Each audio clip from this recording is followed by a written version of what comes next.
the iPhone 4, the iPhone 7, the iPhone 8, the iPhone 10, the iPhone XS Max, well, this is different.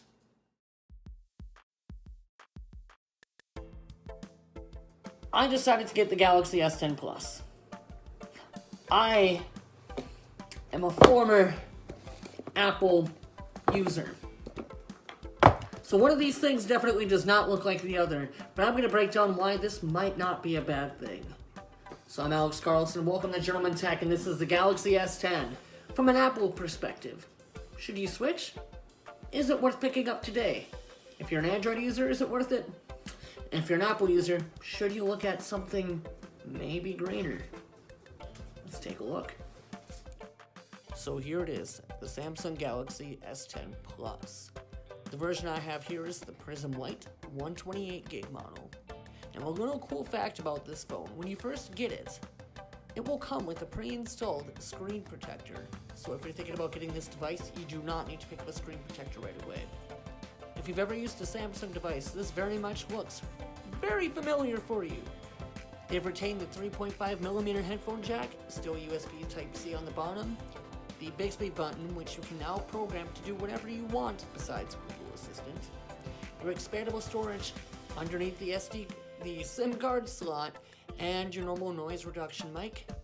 Of course, on the other side you have your power button, and I will admit it's a little higher up in the body than I would like. You kind of have to shimmy your hand up the top to be able to activate it.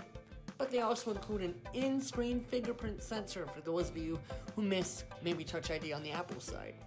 Now when it comes to the camera on the Plus, you have a dual lens camera set up on the front, and the built-in wallpapers hide the dual lens cameras pretty well.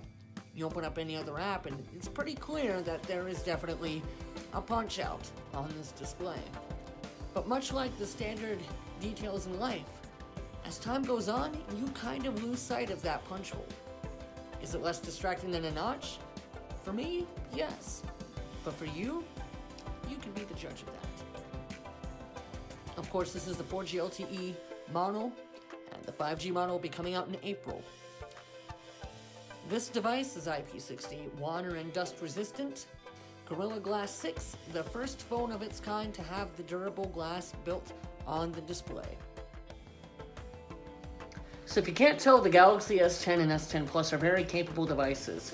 You got your triple lens camera sensor on the back with the 3 lens option, 2 12-megapixel lenses on the back, and a 16-megapixel wide-angle lens. Now what that wide-angle lens allows you to do is it allows you to see more of what's in front of you compared to your standard everyday run-of-the-mill camera lens. The regular lens allows you to just see stretch.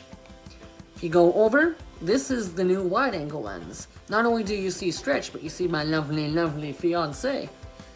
And if you go into the zoom mode, that's where it starts right up and close to the face. So the 3 cameras on the back are very capable of many different types of shots. Of course, you have the built-in beauty mode, you have all those features, and the more that you play with the device like the S10 Plus, the more you'll discover.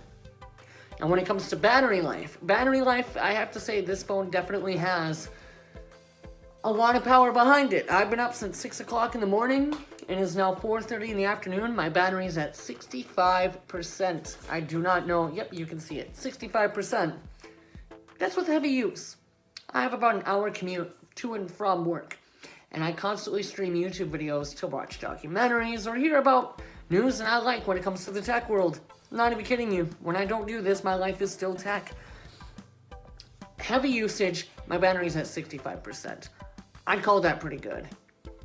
When it comes to the customization, if you've ever used a Samsung device, you know what this phone is capable of. You can turn it into anything you want it to be with no compromises and no restrictions. It's that good. Now, I'm just going to talk right down to the middle, to the point of this video. If you have an iPhone, should you switch? Well, that really depends. And that depends on the ecosystem. If you're somebody who uses a MacBook, an iPhone, an iPad, an Apple Watch, if you are embedded into the Apple ecosystem, it may be kind of hard to do so because most of your intangibles, most of the things that you have connected with your Apple product won't work anymore. If you have a HomePod, that ain't gonna work. AirPods, they're now just Bluetooth speakers. An Apple Watch, that's now basically just a watch you have to manually program and you can't use all the features. But if you're somebody who has an iPhone, isn't really embedded into the ecosystem, and you just want to try something different, then yeah, it's definitely worth it. Now, say you own the S9 or the S8 or the Note 8 or the Note 9 and you're very happy with what you have, but this new phone's out, it looks shiny, it looks nice. Is it worth upgrading? It depends. If your phone is still functioning great, if you're getting everyday battery life, everyday usage out of it, if it's still a powerhouse, if you still have tons of storage left, or if you just picked up your device, you can maybe wait a little bit till the price drops. If you're somebody who just wants something better because your phone isn't satisfying the needs that you have, then yeah, it's totally worth it.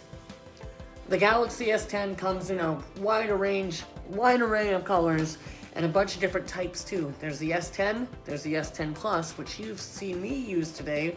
Mine's a 6.4-inch display, the regular S10 is a 6.1, and the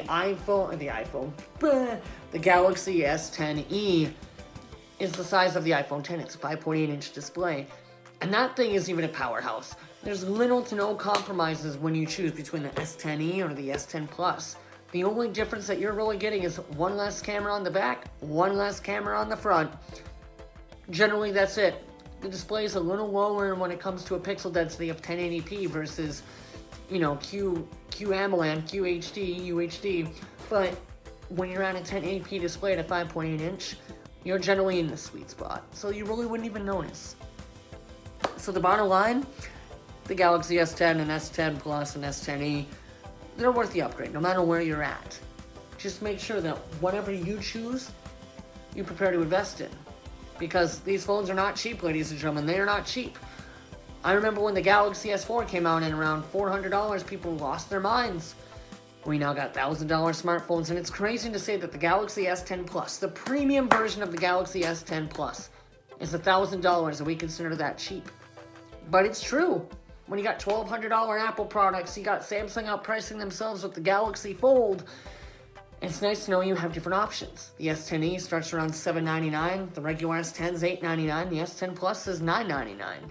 All of them are cheaper than the base model iPhone XS right now. That gives you half the memory. So in reality, the Galaxy S10 is definitely worth checking out. It's definitely worth trying to get to use, whether you're an Apple user or a Samsung user or just an Android enthusiast. The Galaxy S10, for better terms, it's the post. It's what you have to beat in 2019. It set the bar. And so now, we just have to see if anybody can reach up and take it. So my name is Alex Carlson. This has been the Galaxy S10 Plus. And we will see you next time here on Gentleman Tech. Stay genty.